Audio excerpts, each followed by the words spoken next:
Bom dia, paz do Senhor, como vocês estão, como tem passado? Hoje foi o dia que o Senhor fez, vamos alegrar nele. Hoje nós vamos continuar o devocional de 2 Crônicas. Hoje nós vamos ler 2 Crônicas 11. Vamos lá, vamos começar? 2 Crônicas 11. Deus proíbe fazer guerra contra 10 tribos. Quando Roboão chegou a Jerusalém, reuniu a casa de Judá e de Benjamim, 180 mil homens escolhidos, treinados para a guerra, para lutar contra Israel, a fim de restituir o reino de Roboão. Porém, a palavra do Senhor veio a Semaías, homem de Deus, dizendo: diga a Roboão, filho de Salomão, rei de Judá, e a todo Israel, em Judá e em Benjamim, assim diz o Senhor: não subam nem lutem contra seus irmãos, que cada um volte para sua casa, porque eu que fiz isso. E eles obedeceram a palavra do Senhor e desistiram de atacar Jeroboão, as cidades fortificadas de Roboão. Roboão morou em Jerusalém para a defesa fortificou várias cidades de Judá, a saber, Belém, Etã, Tecoa, Bet-zur, Socó, Adulão, Gate, Maressa, Zif, Adoraim, Laquis, Azeca, Zorá, Ajalon e Hebron. Todas essas cidades fortificadas estão em Judá e em Benjamim. Assim, Roboão as tornou em fortalezas e pôs nelas comodantes, e nelas armazenou mantimentos, azeites e vinhos. E pôs em cada uma das cidades um arsenal de escudos e lanças, tornando-as muito fortes. Judá e Benjamim ficaram sob o domínio de Roboão. Sacerdotes e levitas vêm em Jerusalém. Os sacerdotes e os levitas de todos os lugares de Israel apoiaram Roboão. Os levitas abandonaram os arredores das suas cidades e as suas propriedades e vieram para Judá e para Jerusalém, porque Roboão e seus filhos o expulsaram, para que não ministrassem ao Senhor. Jeroboão constituiu os seus próprios sacerdotes para os lugares altos e para os ídolos em forma de bode e de bezerro, que tinham mandado fazer. Além destes, também todas as tribos de Israel, os que de coração resolveram buscar o Senhor, Deus de Israel, foram a Jerusalém para oferecer sacrifícios ao Senhor, Deus dos seus pais. Assim fortaleceram o reino de Judá e firmaram o poder de Roboão, filho de Salomão, durante 3 anos, porque durante 3 anos andaram nos caminhos de Davi e de Salomão. A família de Roboão. Roboão tomou por esposa Malate, filha de Jerimote, filho de Davi, e filha de Abial, filha de Eliabe, filho de Jessé. Malate deu 3 filhos, Jeú, Semaria e Zaão. Depois dela, Roboão casou-se com Maaca, filha de Absalão, que lhe deu 4 filhos, Abias, Atai, Ziza e Selomite. Roboão amava Maaca, filha de Absalão, mais do que todas as suas outras mulheres e concubinas, porque ele havia tomado 18 mulheres e 60 concubinas, Senhor. Gerou 28 filhos e 60 filhas. Roboão designou Abias, filho de Maaca, para o chefe dos príncipes entre os seus irmãos, porque queria fazê-lo, e procedeu com sabedoria e distribuiu todos os seus filhos por todas as terras de Judá, Benjamim e todas as cidades fortificadas, e deu-lhes mantimento e abundância, e lhes arranjou muitas mulheres. Socorro, Deus! Eu quero conversar com vocês um pouquinho nessa manhã sobre abundância. Todo mundo quer viver uma vida abundante. Todo mundo quer viver. Eu achei interessante algo nesse texto e ele tá bem pequenininho aqui, eu vou conversar com vocês. Provérbios, capítulo 28, versículo 13, diz assim: aquele que encobre as suas transgressões jamais prosperará, mas aqueles que confessam e deixam alcançará a misericórdia. Olha que interessante. Provérbios, capítulo 23, versículo 23, diz que a verdade, ela é comprada por um alto preço. A verdade, a sabedoria, a prudência e o bom senso. Elas são pagas, elas têm um preço. E o preço não é baixo não, gente. É alto. A Bíblia diz, é um alto preço. João 8,44 diz que o pai da mentira é o diabo. E por que eu estou contando todos esses textos para vocês? Porque Roboão, ele reúne com a casa, quando Roboão chegou a Jerusalém, reuniu a casa de Judá e de Benjamim. Então ele reúne duas casas para fazer guerra contra as outras casas, porque estava uma confusão. Lembra que a gente estava conversando sobre casa dividida? Quando há uma adoração a deuses falsos, quando há, uma queda de braço ali, o que acontece? A casa se divide. E cada casa se dividida não pode subsistir. A casa dividida só gera atrito e confusão. Casa dividida é a habitação de Satanás. Sabe o que acontece? Roboão, ele vai ali guerrear contra as outras 10 tribos. Olha que tribo é essa? São as tribos dos filhos de Israel, os filhos de Jacó. Então toda a história de Israel gira em torno dessas 12 tribos. Até hoje. Vocês veem que hoje mesmo em evidência tem muito pessoal assim da tribo de Benjamim, até hoje, 2022, lá em Israel. Tanto é que o primeiro-ministro de Israel é Benjamim Netanyahu, não é? Não é mais ele, enfim, ele já era. Então assim, tem muita gente ainda, né? E são esses 12 nomes, ok? Essas 12 tribos, até hoje. E o que é interessante é que Roboão, ele vai guerrear.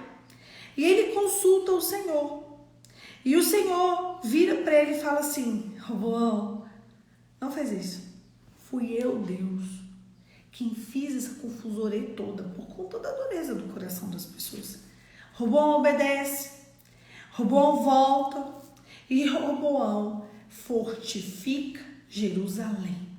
Eu achei muito interessante que ele trouxe cidades fortes para Judá. Quando eu lia o texto de Reis, vocês vão se lembrar, eu sempre falava de 2 tribos, porque elas ficaram divididas depois de Salomão, a de Judá e o resto de Israel, não é?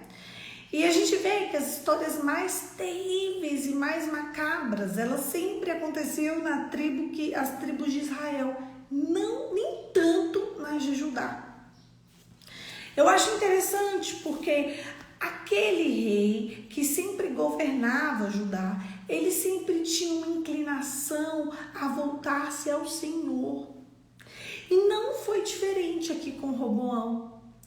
Você percebe quando você começa a ler esse texto e começa a ler os feitos de Roboão, a metade do texto, ele para e ele fala assim: Roboão seguiu o caminho dos seus pais. Roboão seguiu o caminho de Davi e ele fez reto o que era aos olhos de Deus. E quando a gente vai vendo as características de como Roboão governava ali Judá, de como ficava essa história, a cidade, o contexto, a gente observa que tinha paz, tinha prosperidade, tinha alcance, tinha respeito, tinha abundância. E o ponto-chave desse texto são 2. Primeiro, ele vai fazer uma guerra por conta de toda essa divisão. E Deus fala: Roboão, para.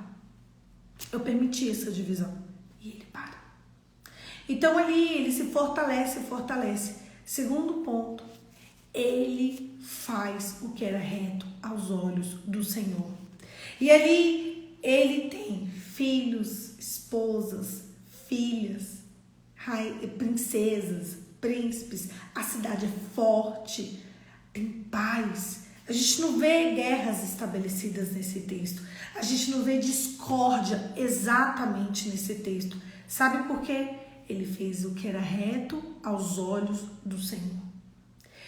Deixa eu te perguntar nessa manhã. Você tem feito o que é reto aos olhos do Senhor? Você tem se questionado se os seus caminhos estão retos aos olhos do Senhor? Eu acho interessante que as pessoas, elas se dizem fazer o que é reto aos olhos do Senhor. Eu sou advogada, vocês sabem.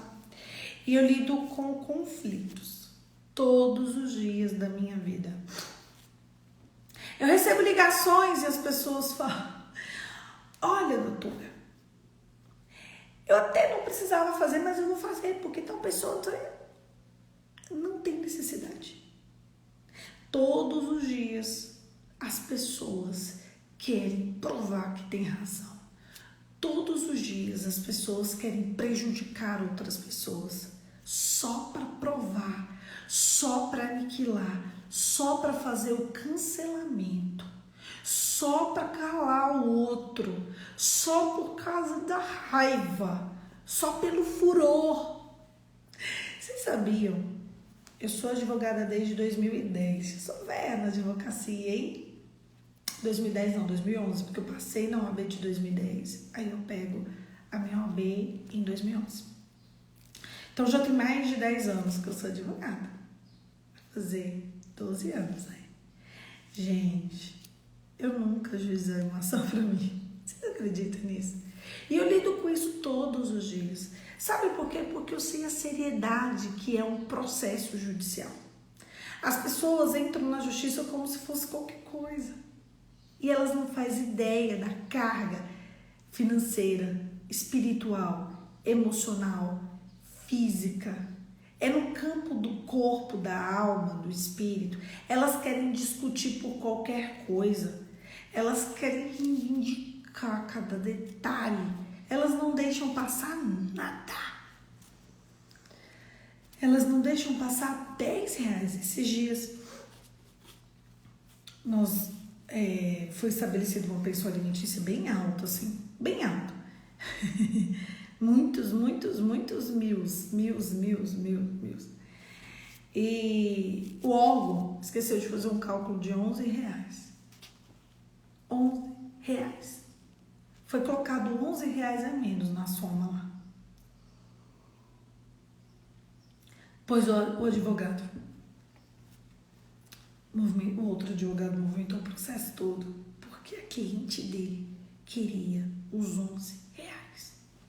R$11, gente. Mas eu não deixo nada. É R$11. O que a pessoa vai fazer com R$11? Você movimenta toda uma máquina por R$11. R$11. R$15. R$20. Tem pensões alimentícias, eu sei que tem pensões alimentícias, inclusive estabelecidas desse valor. R$11. R$15. As pessoas não estão dispostas a abrir mão de meio centavo de fazer nada. Sabe por quê?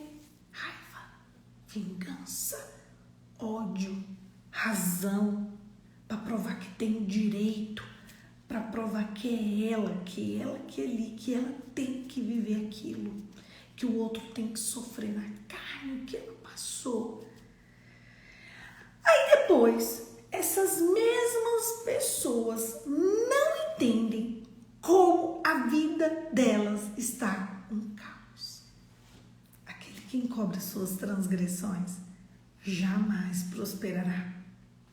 Mas aquele que confessa e deixa alcançará misericórdia. Confessa e deixa. Deixa eu contar outra para vocês. A Bíblia diz lá no livro de Romanos que quando Deus está irado com alguém, e esse alguém fez algo contra você, se você estende a sua vingança, sua ira, sua raiva sobre aquela pessoa, Deus tira a mão daquela pessoa. Poliana, me responde aqui uma coisa. Responda. Por quê? Que tal pessoa me prejudicou? Vamos supor, um caso bem típico. Por que meu marido me traiu, me enganou? Eu fui prejudicada no divórcio.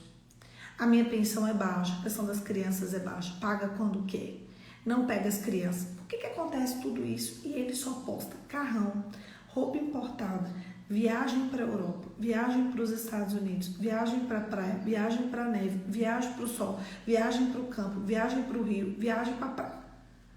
Como? Ele só está sorrindo. E eu mal tenho dinheiro para comer. Deixa eu contar uma coisa para vocês. Quando a gente vai investigar lá no fundo, você já tomou frente da vingança. Sabe o que Deus diz aqui para Roboão? Para! Eu que fiz isso. Roboão, para. E vai viver a vida dele. E você tem parado e vivido sua vida? Não, né? E ele vive uma vida em abundância. Pegou o pulo do gato? Vocês entenderam onde eu estou querendo chegar? A Bíblia diz, gente, a palavra diz que quando alguém, Deus, ele odeia a injustiça, ele detesta o que é injusto. A palavra diz que quando eu sou injusta com alguém, Deus se ira contra mim, ok. Mas aquela pessoa cujo qual eu fui injusta, se ela se vingar de mim, se ela se enfurecer contra mim, Deus tira a mão de mim e já deixa a paga dos homens. Então você sabe qual é a recompensa da pessoa? Só a sua raivinha. É isso que você quer. Eu, Poliana, não retiro a ira de Deus de ninguém. Às vezes as pessoas falam assim, não, você é boba, você é besta, Poliana, você é tola, você é muito boazinha. Tal pessoa fez isso contra você. Mal sabem eles que, na verdade, eu, Poliana, me recuso a tirar a ira de Deus sobre a vida daquela pessoa. Então, quando alguém de alguma forma me prejudica, quando alguém de alguma forma faz algum tipo de circunstância assim, muito negativa comigo, eu, obviamente, eu sinto, choro, eu sofro, eu fico triste, eu desespero. Mas eu me recuso a retirar a ira de Deus sobre a vida das pessoas. E eu já vi Deus se vingar de pessoas que depois eu tive muita misericórdia. E depois o Senhor me fez lembrar o que essas pessoas andam fazendo por aí. Isso mesmo, Carlos Acar. É verdade, Poli, é sobre nós e Deus e não sobre o outro. Vocês estão entendendo onde eu estou querendo chegar? Roboão teve abundância, paz, prosperidade por duas coisas. Ele não se vingou quando ele deveria se vingar. Ele não levantou guerra quando ele deveria levantar, porque ele deixou Deus fazer. E a terceira coisa, ele seguiu os passos do Senhor. E ele viveu uma vida em abundância. Ele não se vitimizou. Ele não ficou falando para os outros. Ele não ficou se vingando. Ele não ficou reclamando. Ele não ficou, tá vendo? O fulano tá sorrindo e eu tô triste. Tá vendo? Eu tô com depressão e o outro tá maravilhoso. Como que uma pessoa fez? Você já vingou e você já é a sua vingança. Parabéns, já é a sua recompensa. É isso que você quer. Eu me recuso a ter esse tipo de recompensa. Eu quero a vingança, a recompensa que vem do céu. Eu quero que o Senhor estenda graça, misericórdia, o que Ele tiver que estender sobre cada um. Não serei eu o Deus na vida das pessoas. Eu me recuso a ser Deus na vida das pessoas. Eu não vou colocar a mão onde Deus quer colocar. Se Deus falou para mim, por exemplo, nessa situação aqui, não põe a mão, sou eu. Eu posso me corroer em 50 pedaços, mas eu retiro a minha mão. Respiro fundo e deixo Deus fazer. Porque antes que eu existisse, Ele já tinha feito isso tudo. Antes que eu fosse uma substância informe, Ele já era Deus. Eu não subestimo o poder de Deus. Eu não subestimo a grandeza de Deus. Eu não subestimo quem é o Criador. O nosso problema é que a gente acha que a gente é o próprio Deus. E a gente pode fazer do nosso jeito, porque a gente é adultinho. Não subestime Deus. Não subestime Deus. Deus, você não está vendo? Ele está vendo. Ele está vendo. A questão não é o outro. É como a Carla disse. É entre você e Deus. Podem passar os dias, podem passar os anos, mas o Deus que eu sirvo trabalha por aqueles que nele esperam. Cada um vai ter a sua paga e a sua recompensa.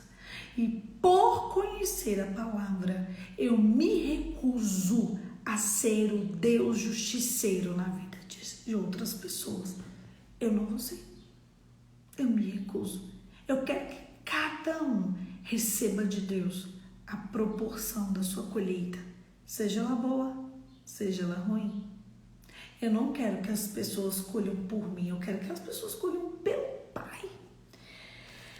Quando Davi comete algo ruim contra Deus, ele quer fazer um censo. Lembra do censo?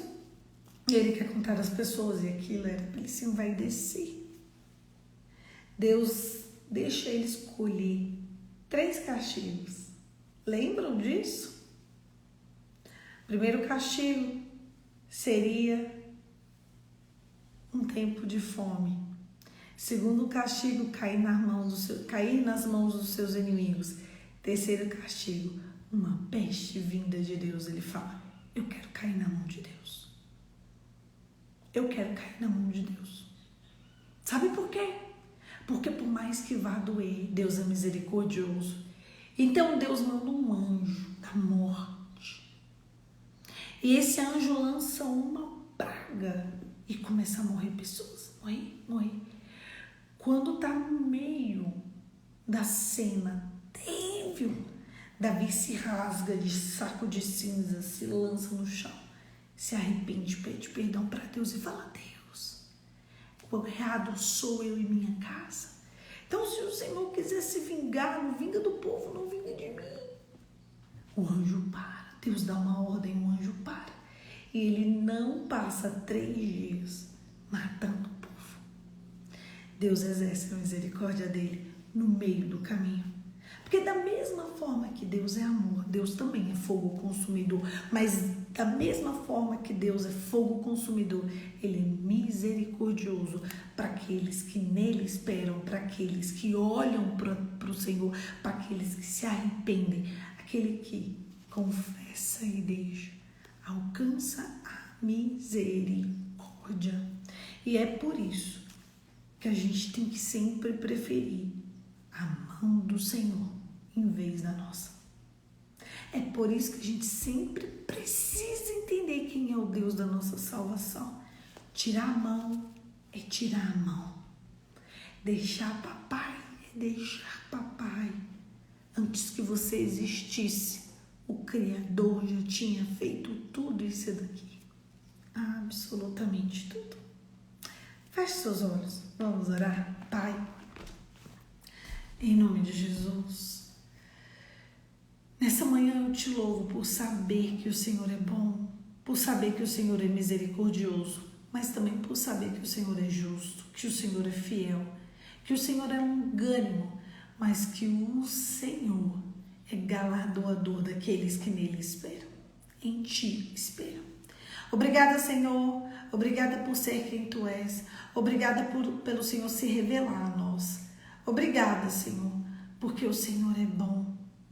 Nessa manhã eu quero te pedir que o Senhor exerça graça, exerça misericórdia na nossa vida, que o Senhor nos acalente e o Senhor nos direcione o caminho que devemos andar, em nome de Jesus. Amém. Amém, queridos. É isso. Um beijo. Deus te abençoe e até amanhã. Amanhã, 5h45, a gente está aqui para continuar o devocional. É meu, é seu, mas ele é principalmente de Jesus.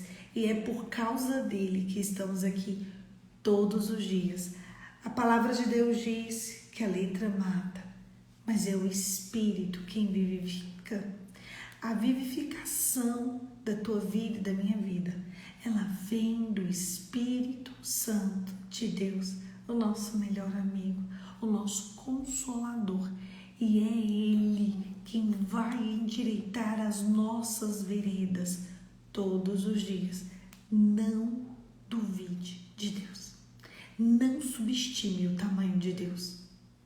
É Ele quem vai fazer ainda bem que é Ele que vai fazer. Glória a Deus. Eu quero ler um texto para vocês. Deixa eu ver se eu consigo achar ele aqui. Eu fiz um post e eu coloquei esse texto. Ele é tão lindo. Eu não sei se eu vou conseguir achar ele aqui rápido assim, antes da gente desligar. Não vou. Crônicas, Esdras, Jó 8. Jó 8, 20. Eis que Deus não rejeita o íntegro, nem toma os malfeitores pelas mãos. Ele encherá a tua boca de riso e os teus lábios de alegria. Os que odeiam se encobrirão de vergonha, e a tenda dos ímpios não subsistirá. Vocês entenderam? Deixa eu ler só o 21. Ele encherá a sua boca de riso e os seus lábios de alegria. Sabe quem vai fazer isso? É Deus. Não é você. Não é a tua mão. É o teu Pai. Entenderam? É isso. Um beijo. Deus te abençoe. E até amanhã. A tua boca se encherá de riso. Você dará gritos de alegria. Eu acho que o texto que eu deixei no feed está dizendo assim: você ainda vai dar gritos de alegria. E é rápido, porque Deus é fiel na tua vida. Só que você precisa entender que ainda bem que quem vai fazer é Deus e não você. Beijo, gente. Até amanhã.